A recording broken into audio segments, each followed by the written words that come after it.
Hello, I'm Jerry Crosby, and I'm pleased to be here today with Chico Steak, Life Sketches webcast, and today I'll be interviewing President Jared Garrison. It's so good to have you here with us today, Brother Garrison. Well, thank you so much. I'm really grateful for the opportunity to be able to be here. Well, I'm glad you're here too. It's a little bit fun because we have a past that goes quite a ways back. We knew each other as children through the Humphreys family when you were living on Filbert Avenue, and the Humphreys were fellowshipping your family into the church as investigators, and they were fellowshipping my family as members of the church.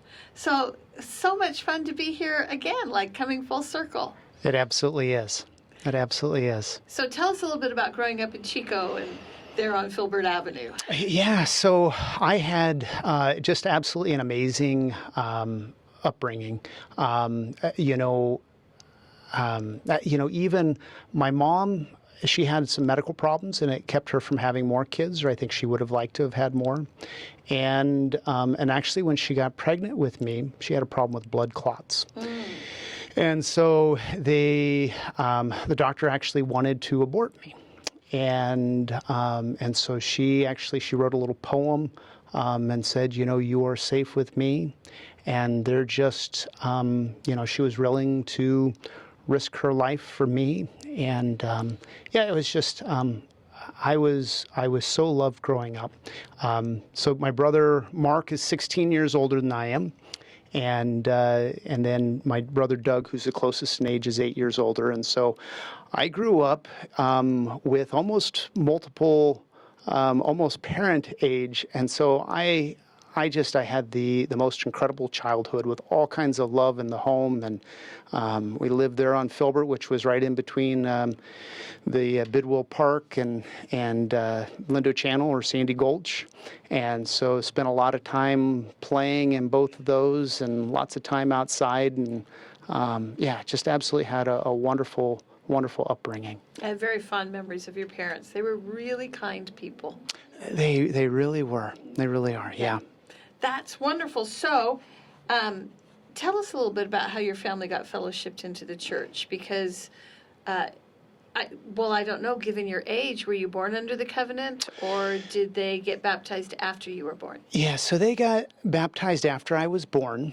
I know that, so actually it's kind of funny, my mom's father was actually of pioneer stock, and he left the church and didn't follow any of the teachings. He was a construction worker, and he liked to spend his time in the bars and things. But when it came time when he knew that he was dying, he said that he wanted to be buried by the Smith boys, which isn't that kind of funny. So I know that there was some kind of knowledge about that. I also know that Mark, the missionary, stopped him, and he agreed to have them over, and so I don't know exactly where the Humphreys came involved, but I know that they were hugely involved with fellowshipping and inviting my sisters to girls' camp and doing things like that. Yep, I remember Bambi. Yeah. Very well. So, tell us a little bit about your high school career and what high school was like for you here in Chico. Yeah, so it's kind of funny.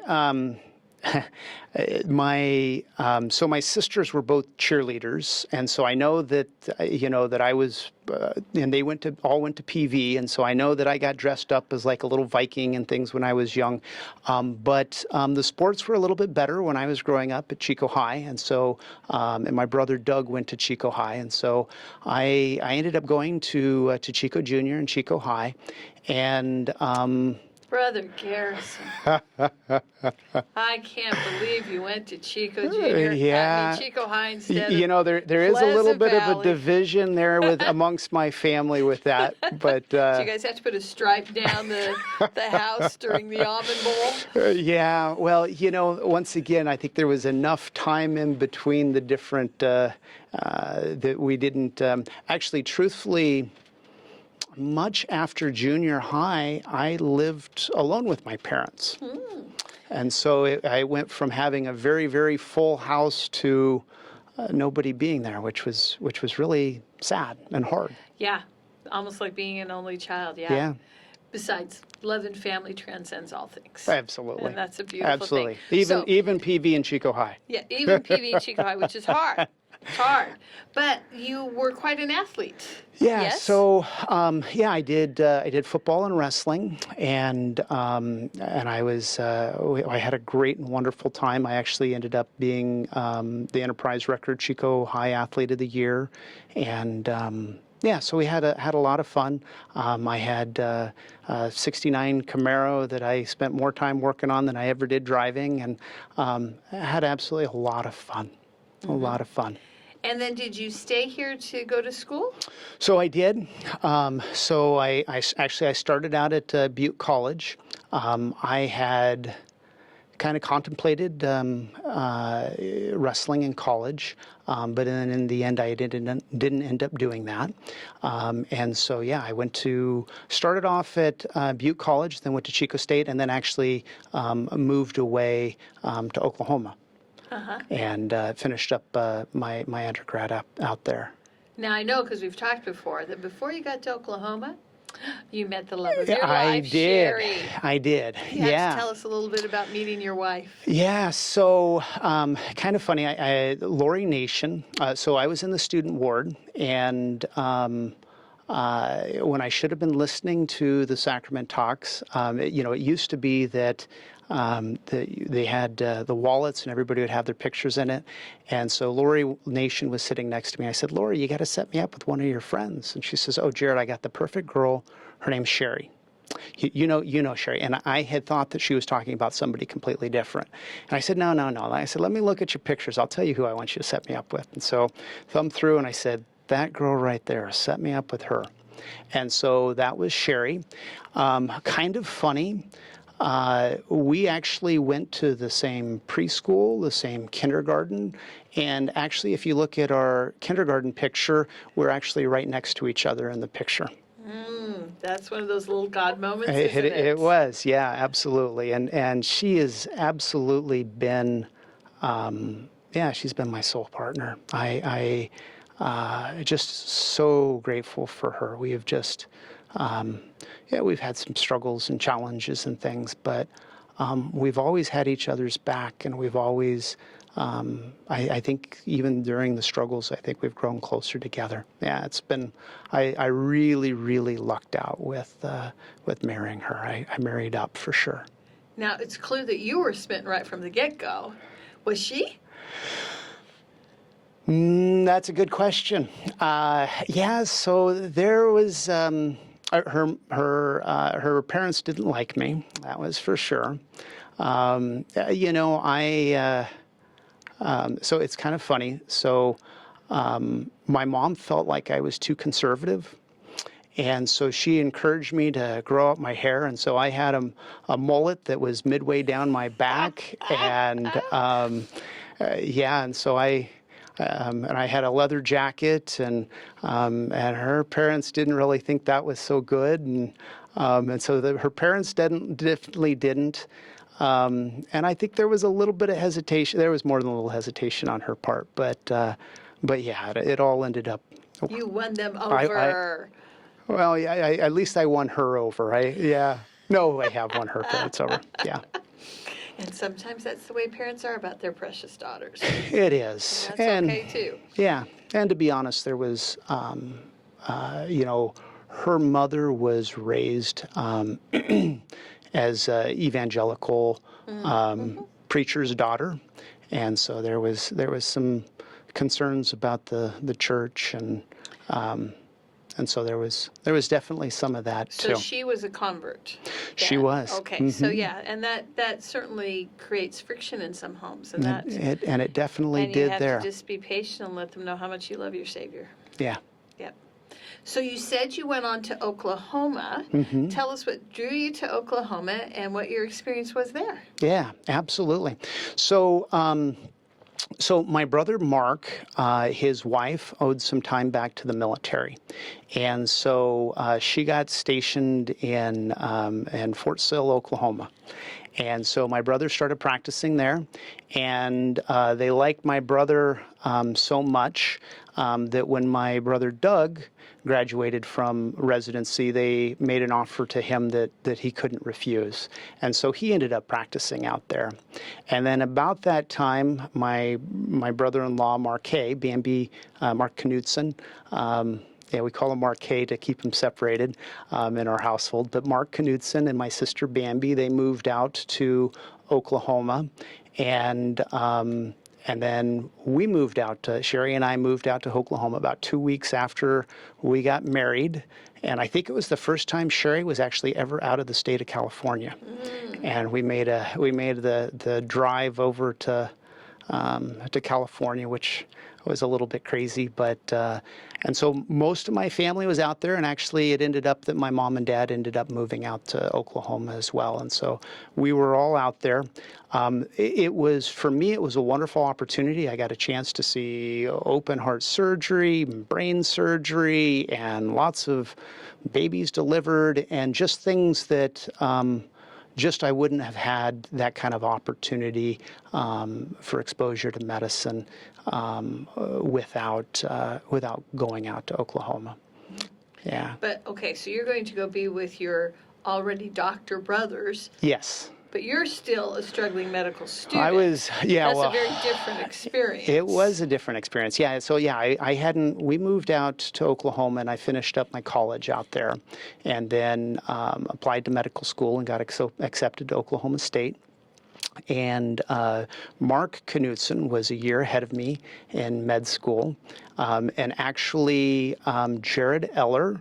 So we lived in a duplex, and we lived there for a year, and then the next year, Jared Eller and Angie Eller, or Angie, previous maiden name Reeve, moved out, and so they lived in the other half of the duplex, and so we were.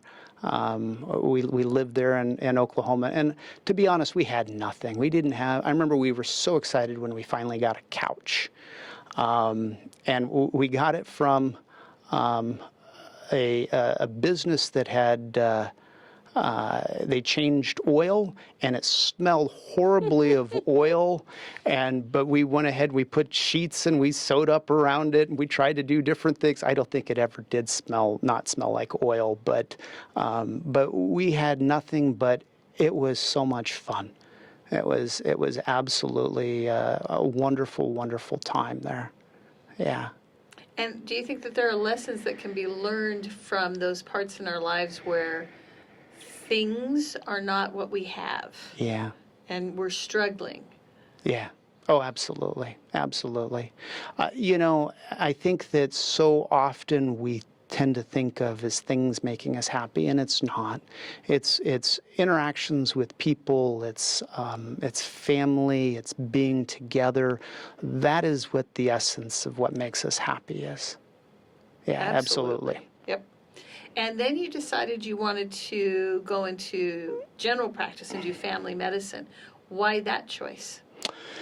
Yeah, so I, to be honest, I kind of went back and forth. So I really enjoyed everything. So, I did a rotation in peds, and I loved that. I did a rotation in internal medicine, and I loved that. I did the ICU, and I loved that. I did, I loved everything. And to be honest, I had kind of thought that I would go into emergency medicine. And then during my internship, there was, it was kind of a funny story. So I was pretty new intern. So medical school, the first 2 years are all books, and then the second 2 years are, you spend it with a different doctor each month. And so I, pretty new in my internship, and I went down. There's a person who is, oh, hey, we got a pneumonia, and so I went down, and the patient just wasn't responding, and I couldn't really wake him, and so I checked a gag reflex, and he didn't have a gag reflex, and so so I knew that we needed to intubate him and put him on the ventilator and whatnot, and so I tried to call my the person who was the year ahead of me, the upper level, the resident, said, hey, this is what's going on. He was delivering a baby at a different hospital. And I tried to call my attending, and I couldn't get a hold of my attending. And so, there I was, and so I called my resident. I said, hey, I'm going to go ahead and intubate this guy and put him on a ventilator.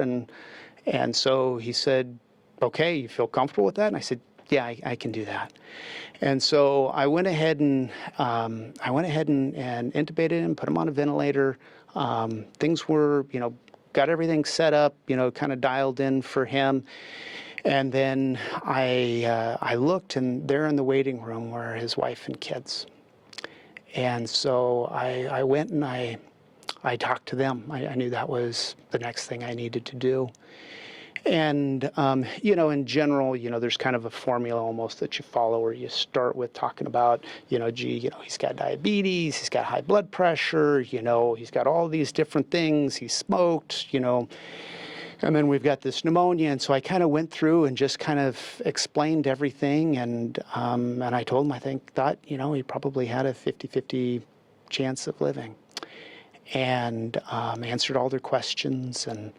And he actually ended up passing away. But I kind of became close with that family.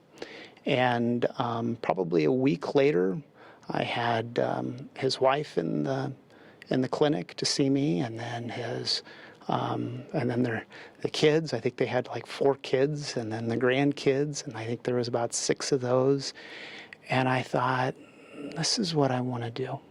This is what I want to do. I want to take care of the whole family. And so actually I ended up, at that time, my mom had passed away, and my brother Doug had moved back to Chico, and there was some changes that was happening with my internship and with the leadership, and I decided I wanted to go a different route. So I ended up going down to Sacramento, one of the top-rated family medicine programs in the state had an opening, and so I ended up coming back to California. So at this point in time, you're also trying to have a family. Mm-hmm. Your mother has passed away, and you have to deal with that struggle. Yeah. You're in medical school trying to make your way through all of that. That's a lot. It was a lot. How did you and Sherry manage that and kind of overcome the challenge of that without getting lost in that mountain you were climbing? Yeah, and it really, we went through a number of miscarriages. When we, there was, they kind of had like welcome, congratulations on getting to medical school, and kind of an orientation. And one of the things they said is that, for those of you who are married, 50% of you will not be by the time you finish medical school. It's hard. And it was challenging. It was, it was a lot. And so, we went through some miscarriages. My mom got diagnosed with cancer kind of partway through my first year of med school. And then, actually, my daughter Elise, so when we finally were able to have a child, she was born, and then 8 days later, my mom passed away. And so it was, my daughter was a tender mercy for me with that. And so, but it really put me behind in med school. And, it's funny, I look back at my transcripts, and I did very well in medical school, but I felt like I was always on the verge of failing. And it always felt like, this next test, surely you were going to, bomb or whatever. And so, yeah, that was a tough time. And actually, I took a week off after my daughter was born, and then kind of realized my mom wasn't doing well, and so I went and I spent some time with her. And then after she died, the funeral and coming back to California, and so it put me behind, a few weeks, and it was a pretty good pace in medical school. And Yeah, so you can't take weeks off of medical school. No. Yeah. And so actually, another huge tender mercy for me was I got back to the last test that I was making up, and it was it was a professor that was known to be really hard. And I studied as hard as I could, and I remember kneeling down and just praying that I would be able to at least get a C. And I went and I took the test, and I was pretty sure I didn't. And I ended up scoring one of the highest in the class. And that absolutely was not me. And that was a tender mercy from the Lord, helping me out in a time when I needed it. So clearly you're on the path He wanted you to be on. Yeah. That's beautiful. Thank you for sharing that. So you had your daughter at that point in time. Mm-hmm. How many other children did you have, and when did they come in to the picture? Yeah, so you want to hear something kind of funny. When my daughter Elise was born, my brother-in-law, Mark Knudsen, he was on the OB rotation. And so this was such a cool thing to me so after she was born, Elise was born, my brother-in-law came and got me, and he took me back, and I was able to, listen to her heart, and just, that was such a cool thing. My other children, Connor was born a year later, and I was a third-year med student, so I kind of already knew everybody there, and so that was pretty cool. And then in my internship year was when my son Cameron was born, and so that was really really cool. I tell you, I don't think that there's anything. So that was the greatest things in my life. Absolutely. Well, and how wonderful to have your children come after the difficult start with miscarriages too. That must have felt like such a blessing. Yeah. So, that's great. Now, you started into practice with your brother, is that correct? So and what was it like working with family? Yeah, so I started off, I started work in Willows primarily because they had a loan repayment program, and we took out more than a few loans. And so so after, I don't know, I guess I was probably there a year, and so I ended up talking to Mark, and he actually was kind of ready for a change. And so so he ended up moving out to California, and we practiced together, and it was absolutely phenomenal. I almost wish it would have been later in my career, because I think I would have enjoyed it more, because I didn't realize how special and how unique it was. But we, Glenn Medical was struggling. It was, the county was having to support it by like $1 million a year. And so we started calling up other doctors and having them come, and we ended up getting a neurologist, Matt Merlis, and we ended up, we got pain management. We ended up just kind of growing a whole bunch of different providers. And we got a social worker, and we really were doing good. And financially, we were doing well, and we kind of took on the goal of becoming one of the top 100 small hospitals in the country. And so we started kind of setting our eyes on, kind of some of the things that they graded on that. We actually got to the point where on all of Medicare's core criteria for how they judge care, we didn't have any that were below the 97th percentile, and most of them were 99th. Mark, so even though he's an OB-GYN, he did a fellowship in family practice, and he also did a rotating internship. And so he and I took turns. He'd be on for 1 week, and then I'd be on for the next, taking care of patients in the hospital. And so we grew what they were capable of doing, and we added telemetry, and and so it was a lot of it was incredibly fun.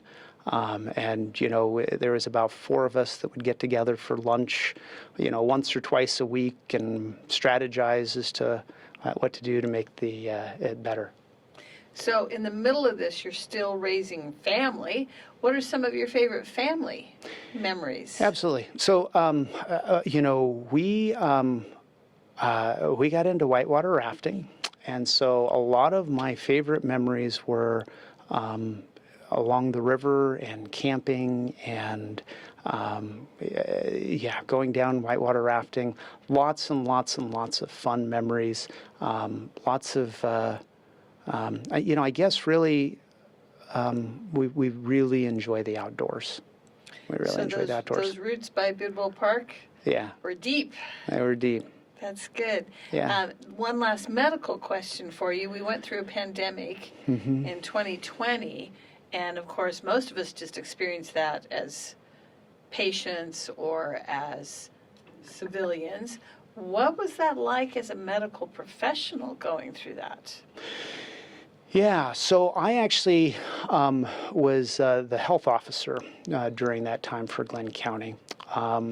When I took the job, which was July 1st of 2019, I was told that, no more than 10 hours a month, that this was going to be, mainly signing off stuff.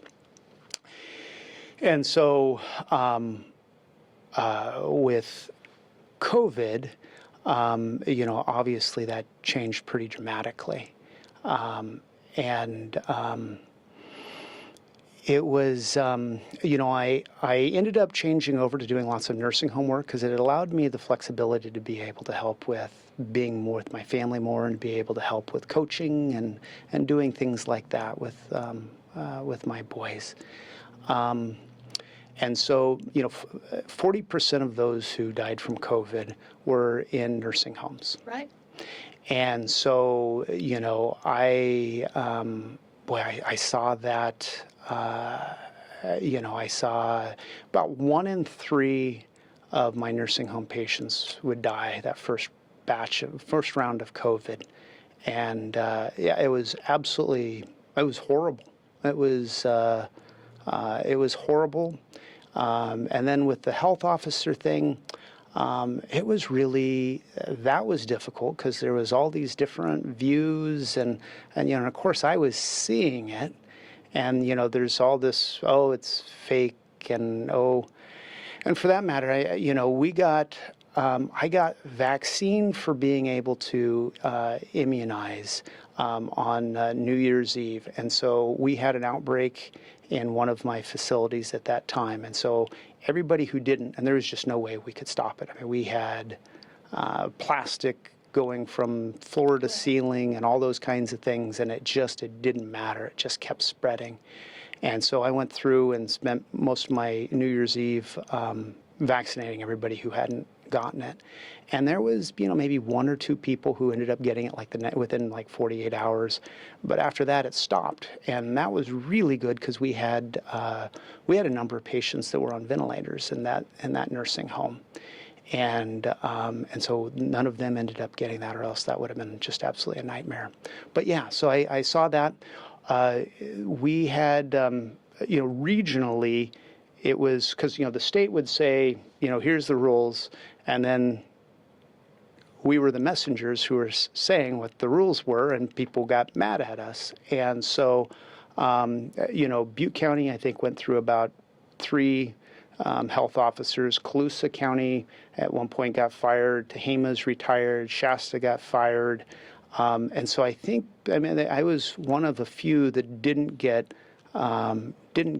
end up getting fired, but it was Tumultuous times. it was, and we had some protesters at our house, which was silliness. I wasn't the one making any of the rules, but you know, people were unhappy and they wanted to voice that, and so yeah, it was an interesting time for sure. So you have faced a lot of challenges in your life, which is kind of one of the themes here. And you've also had some great responsibilities in the church as a bishop and as in the stake presidency. So challenge is something you have dealt with a lot. What is the strength of having to deal with challenges, and how do you share that with other people and still remain hopeful?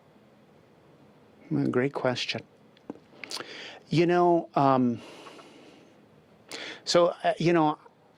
I think challenges are what cause us to grow.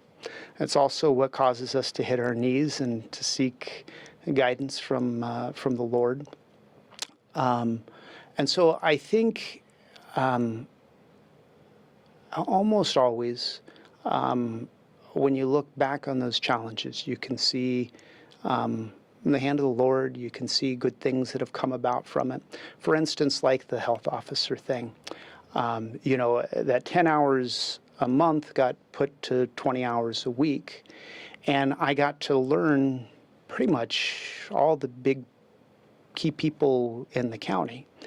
And that's really has made a big difference for my ability to be effective in my role now. And so that's absolutely been a wonderful blessing looking back. But it was definitely difficult. As far as I think it's really important that people share their struggles. I think we're in a society where, with Facebook and Instagram, that everything looks great and wonderful, and that's just not people's reality. Right. And we have these what I call potholes in life, where things are going well, and then it's not going well, and then it's going well again. And too often, especially young people, don't know that there's another side to that. To be honest, the whole reason I took the job of being the health officer was to do suicide prevention work. So we had, one of my son's best friends took his life, and then, two of the kids that I coached took their life. So I think it's important that people share their struggles, and that we're not all just, roses and flowers and everything is wonderful and there aren't any struggles, because that's just not reality. Well, and so as a final message for our listeners, because we've kind of gone to a sort of sad place. Yeah. But life has hardships and it has sadness in it. Absolutely. Where do you go to find your joy? Yeah. Where would you tell people to go to find their joy? It's like President Nelson has said, that our happiness has less to do with our circumstances and more to do with our focus. And so at a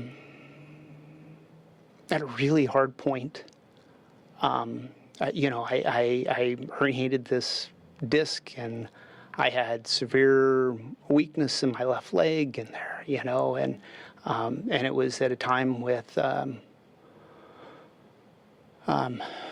when things went really sideways with one of the schools, and they actually had to even sent home a message on their text thing with my personal cell phone number and said, if you have questions, call Dr. Garrison. Oh, thank you so much. Yeah. And there was just, it was really, it was rough. And I remember just feeling this peace that everything was going to be okay. And that has been my experience over and over. Oftentimes it takes a little while before that comes to pass. And sometimes you're left with questions and you're like, I don't understand why. And, but in my life, when I keep choosing, because I think there's always this faith and this death, right? And I think part of mortality is we got to keep choosing the faith over and over and over again. And when I do that, I always can see the hand of the Lord. I always can see it. Thank you, Brother Garrison, for sharing with us your life story and your faith. We so appreciate you. Thank you very much. Thank you.